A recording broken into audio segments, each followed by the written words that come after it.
आपल्या सगळ्यांचं मनपूर्वक स्वागत करतो आणि 2-3 महत्त्वाच्या विषयावर आजची ही पत्रकार परिषद आहे।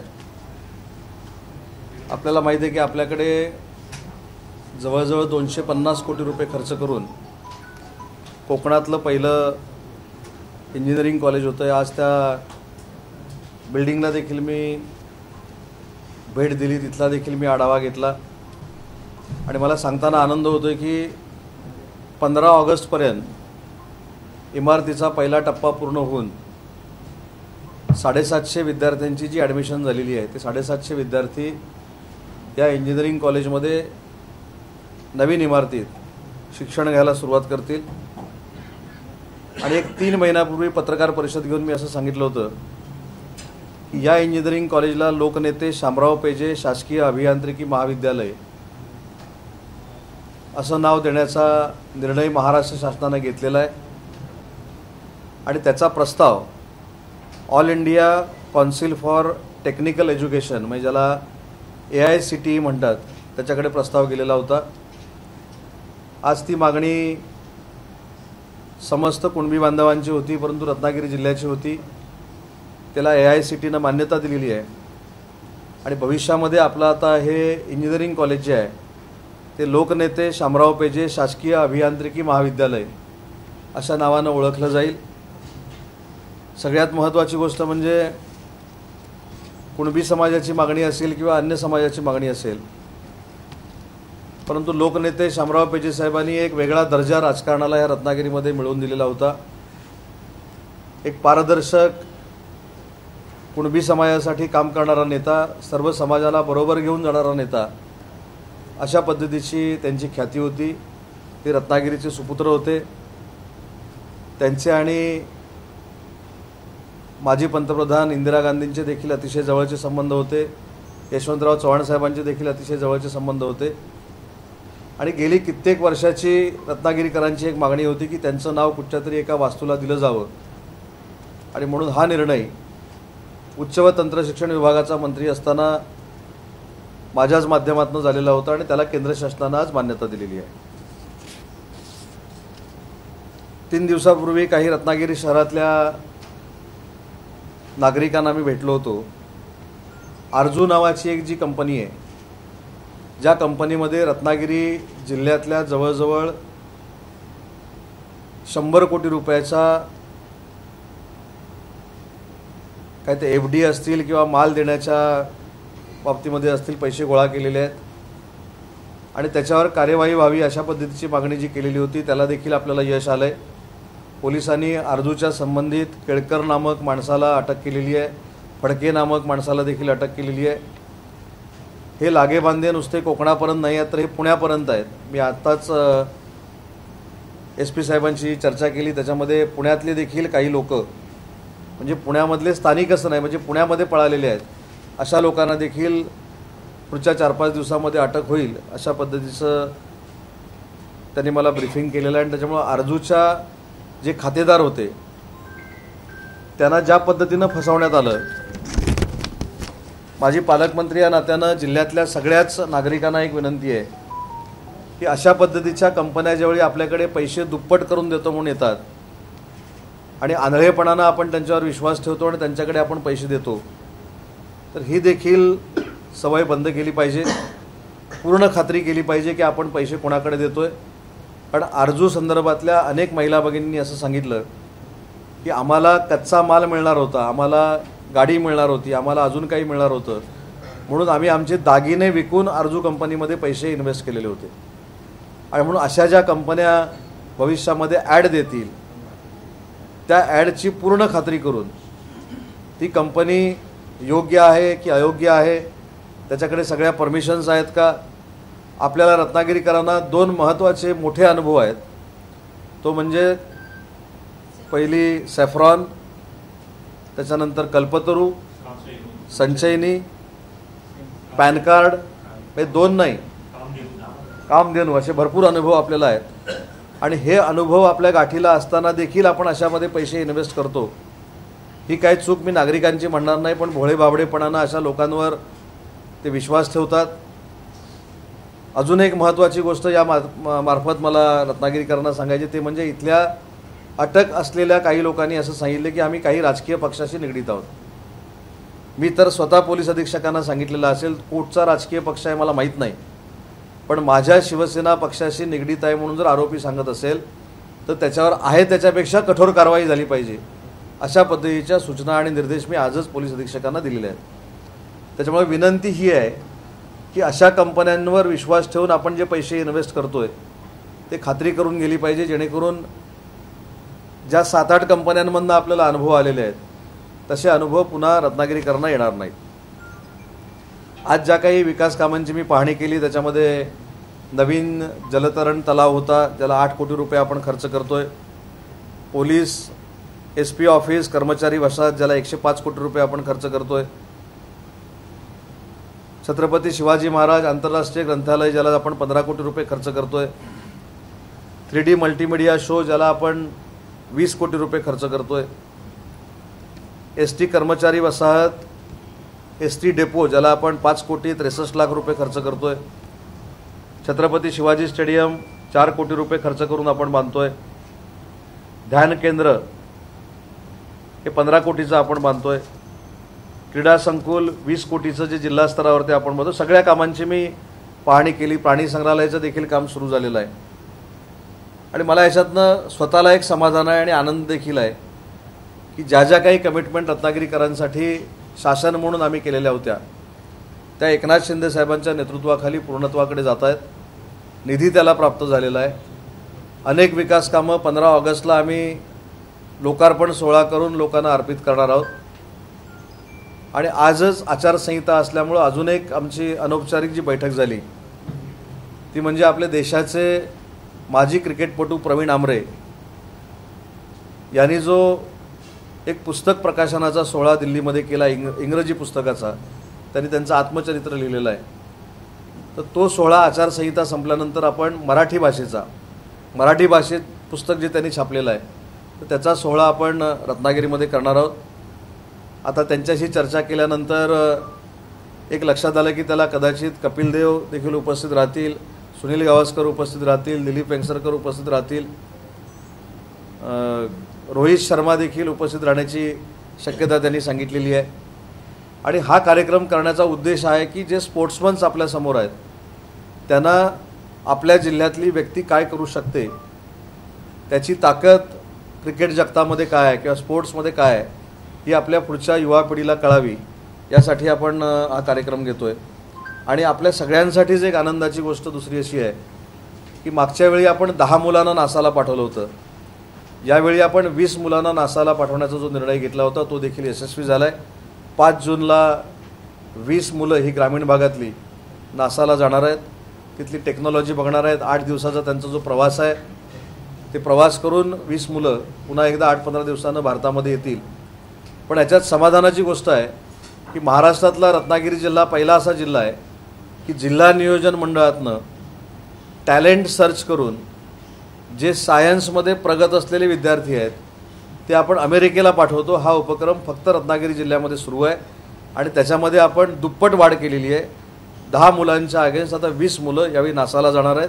त्यांचं देखील आज प्रशिक्षण जिल्हाधिकाऱ्यांनी आणि COनी आयोजित केलेलं होतं. म्हणजे त्या मुलांनी विमानात कसं बसावं, विमानामध्ये 16 तासाचा 18 तासाचा जो प्रवास आहे तो जाताना कसा करावा. आणि याचं कारण एवढंच आहे की ही सगळी मुलं ग्रामीण भागातली आहेत, शेतकऱ्यांची मुलं आहेत, गरीब कुटुंबातली मुलं आहेत, मजुरी करून आईबाप त्यांना शिकवत आहेत. अशी मुलं ही महाराष्ट्र सरकारमार्फत अमेरिकेमध्ये जाणं हा प्रसंग त्यांच्या कुटुंबाच्या निमित्तानं अतिशय महत्त्वाचा आहे आणि म्हणून त्याच्यासाठी ट्रेनिंग देखील आज रत्नागिरीमध्ये संपन्न झालेला आहे. अजून एक जो रत्नागिरी शहराच्या दृष्टीनं अतिशय महत्त्वाचा विषय होता तो म्हणजे काँक्रिटीकरणचा. काँक्रिटीकरण जे सुरू झालेलं होतं, साईड पट्ट्यांचं जे काम सुरू करण्याच्या संदर्भात परवा आपली जी चर्चा झालेली होती त्याच्या संदर्भात निर्णय घेऊन साईड पट्ट्यांची देखील कामं सुरू झालेली आहेत. शीळ धरणाच्या संदर्भामध्ये देखील मी आज आढावा घेतलेला आहे. त्याच्यामधनं देखील काही तिथल्या DPसाठी आणि जे पैसे द्यायचे होते ते अत्यावश्यक सेवा म्हणून 1.5 कोटी रुपये जिल्हाधिकाऱ्यांनी द्यायचा निर्णय घेतलेला आहे. त्याच्यामुळं ओव्हरऑल आचारसंहिता संपल्यानंतर नवीन वाढलेलं जे DPCचं बजेट आहे 360 कोटी रुपये ते तात्काळ विकास कामासाठी खर्च कसं करायचं या संदर्भात देखील आम्ही आचारसंहिता संपल्यानंतर निर्णय घेणार आहोत.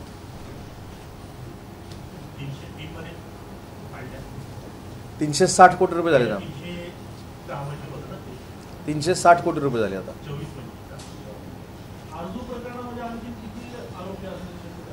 आरजूमध्ये माझ्या माहितीप्रमाणे अनेक लोकांचे लागेबांधे असण्याची शक्यता आहे. अनेक नावं याच्यामध्ये पुढे येत आहेत. यांना अटक झाल्यानंतर काही पॉलिटिकल लोकांनी देखील फोन केलेल्याची चर्चा ही पोलीस स्टेशनच्या आवारामध्ये सुरू आहे. परंतु एक माझ्या पक्षाच्या वतीनं मी बाजू क्लिअर केलेली आहे की आमच्या पक्षाचा आणि अटक झालेल्या लोकांचा काडीमात्रही संबंध नाही. कोणालाही पाठीशी घातलं जाणार नाही. उलट आमचं नाव सांगण्याचा जर कोणाचा पदाधिकाऱ्यांचा जर प्रयत्न केला तर आहे त्याच्यापेक्षा कठोर कारवाई करावी अशा पद्धतीचे निर्देश मी SP ना दिलेले आहेत. परंतु हे दोघांपुरतं मर्यादित थांबणार नाही. हे लोण गुन्हेगारांचं जे आहे तिथपर्यंत पसरणार आहे, पुण्यापर्यंतचं आहे. पण त्याच्यामध्ये अनेक लोक अजून आपली स्थानिक देखील असू शकतात अशी भीती स्वतः पोलीस डिपार्टमेंटनं व्यक्त केलेली आहे. यामध्ये लाखो रुपये ग्रामीण भागाच्या लोकांनी इन्व्हेस्ट केले, त्यांचे पैसे रिकव्हर होतील का? खरं तर ही सगळी मगाशी ज्याचा मी शब्दप्रयोग केला की सगळे भोळेबाबडे लोक आहेत. हे पोलीस स्टेशनला जाऊन तक्रार देखील करायला तयार नव्हते. 3-4 दिवसापूर्वी ज्यावेळी मी रत्नागिरीमध्ये होतो, मला ज्यावेळी ते भेटले त्यावेळी त्यांना मी पोलीस स्टेशनला पाठवले, पोलीस अधीक्षकांकडे पाठवले, म्हणून निदान ही कारवाई झालेली आहे. परंतु त्यांचे पैसे कसे रिकव्हर करायचे, कशा पद्धतीनं त्याला नियम वापरायचा या संदर्भात पोलीस अधीक्षक अभ्यास करत आहेत. परंतु त्यांचे पैसे मिळवून देण्याचा प्रशासनाचा प्रयत्न राहणार.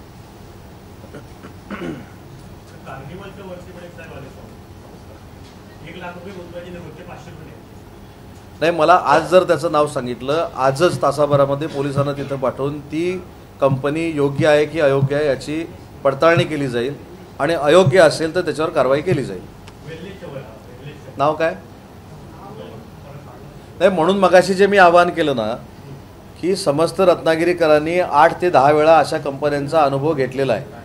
त्याच्यामुळे असे पैसे इन्व्हेस्ट करत असताना पूर्ण खात्री करून गेले पाहिजेत. आणि जर करायचेच असतील तर आपल्याकडे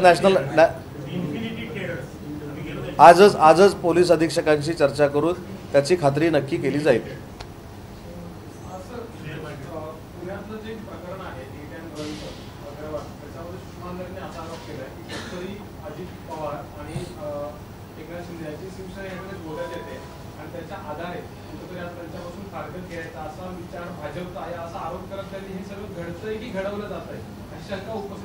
नाही, त्यांच्या स्टेटमेंटवर एखादं वक्तव्य करणं म्हणजे त्यांना नाहक मोठं केल्यासारखं आहे.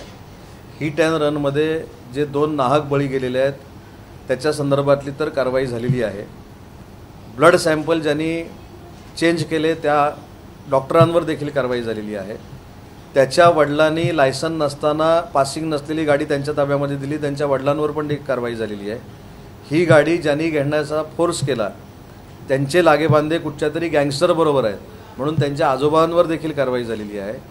अधिकारी, तो असलेला मुलगा, त्याचे वडील, त्याचे आजोबा या सगळ्यांवर कारवाई झालेली आहे. अजून जर कोण ह्याच्यामध्ये दोषी असतील त्यांच्यावर देखील कारवाई होईल. मला असं वाटतं इलेक्शन आता संपलेली आहे.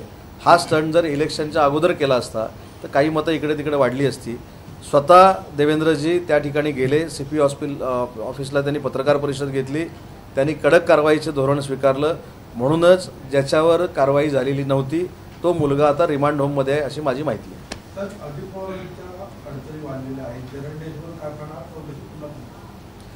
काल मला संध्याकाळी हा मुंबईच्या पत्रकारांनी देखील प्रश्न विचारलेला होता, त्यावेळी देखील ते मी काही वाचलेलं नव्हतं. आज सकाळी 6 वाजता रत्नागिरीत पोहोचल्यानंतर मी 7 वाजल्यापासून ह्या कामांची पाहणी करतोय. त्याच्यामुळं अजितदादांच्या कारखान्यावर काय कारवाई झालेली आहे त्याचा मला थांगपत्ता देखील नाही. त्याची मी माहिती घेईन आणि मग मी तुमच्याशी बोलतो.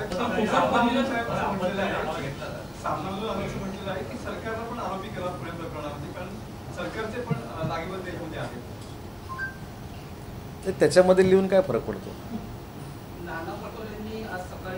ते आधी किती लोक वाचतात हे आत्मचिंतन त्यांनी केलं पाहिजे. कोणाच्यामध्ये? हां,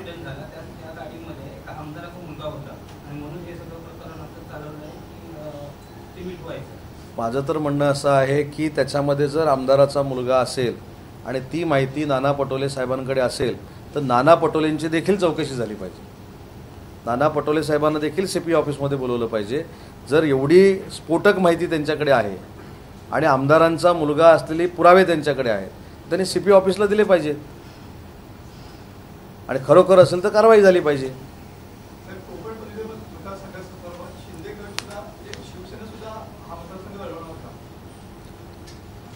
भाजपनं बहुतेक उमेदवार जाहीर केलेला आहे, मला माहीत नाही अजून. मनसेनं अभिजित पानसेना जाहीर केलेला आहे. याच्यावर स्वतः देवेंद्रजींनी अतिशय चांगलं वक्तव्य केलं आहे की त्यांनी सांगितलं आहे की सगळ्या अलायन्समधले नेते एकत्र बसतील, त्याच्यावर चर्चा करतील आणि उमेदवारी जाहीर करतील. त्याच्यामुळे त्यांनी भाष्य केल्यानंतर त्याच्यावर मी काहीतरी आपली विद्वत्ता पाजळणं हे योग्य नाही. 2-3 दिवस वाट बघू. हा चर्चा करू असं म्हटलं ना देवेंद्रजी स्वतः, असं म्हणाले. तिकडे बैठक सुरू आहे, आपली पत्रकार परिषद सुरू आहे. आपत्कालीन आढावा घेण्याची बैठक मी लावलेली होती, परंतु निवडणूक आयोगानं ती परवानगी न दिल्यामुळं आपल्याला ती अधिकृत बैठक घेता आली नाही. परंतु मी कलेक्टर साहेबांशी फोनवरनं चर्चा करून नक्की आढावा घेतलेला आहे. किती पुराच्या संदर्भातली व्यवस्था केलेली आहे, किती कंट्रोल रूम केलेले आहेत, किती त्यांनी मागितलेल्या रबर बोटी आपल्याकडे दाखल झालेल्या आहेत, किती त्यांना ट्रेनिंग दिलेलं आहे, ही सगळी मी माहिती घेतलेली आहे. आणि प्रशासन मला असं वाटतं की सतर्कतेनं सज्ज झालेलं आहे की कुठचीही आपत्ती आली तर त्याचा सामना आपण अतिशय चांगल्या पद्धतीनं करू शकू. भाजपला 996 कोटीचा निवडणूक दिलेल्या कंपनीला पुण्याच्या रिंग रोड कंपनीचे काम दिलेलं आहे असा आरोप केला. मी हेच सांगतोय की ज्यांच्याकडे अशा माहित्या आहेत त्यांची चौकशी झाली पाहिजे ना. ऑथेंटिक माहिती 900 कोटी रुपये जर कुठच्या पक्षाला दिलेल्याची माहिती त्या साहेब महोदयांकडे आहे तर त्यांना बोलून बाबा नक्की कुणी दिले, काय दिले, खरं असेल तर माहिती घ्यायची, खोटं असेल तर कारवाई करायची.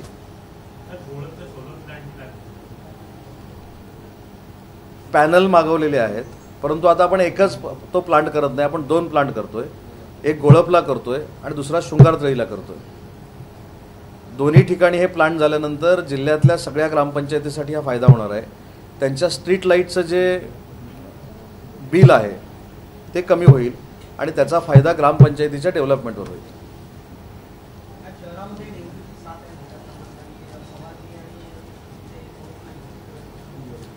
आता काही गोष्टीमध्ये मला आचारसंहिता असल्यामुळं खरंच या बैठका घेता येत नाही, परंतु आत्ता मी DHOंशी देखील बोललो, CS देखील बोललो, माझ्यावर शहर प्रमुख बिपिन बंद्रकर देखील होते आणि डीन मेडिकल कॉलेजशी देखील बोललो की अशा पद्धतीच्या साथी ज्या चालू आहेत त्याच्यावर तातडीनं प्रिकॉशन घेतली पाहिजे आणि तातडीनं प्रिकॉशन घेऊन त्याची अंमलबजावणी झाली पाहिजे. हे मी आत्ताच सांगून त्यांना आलो.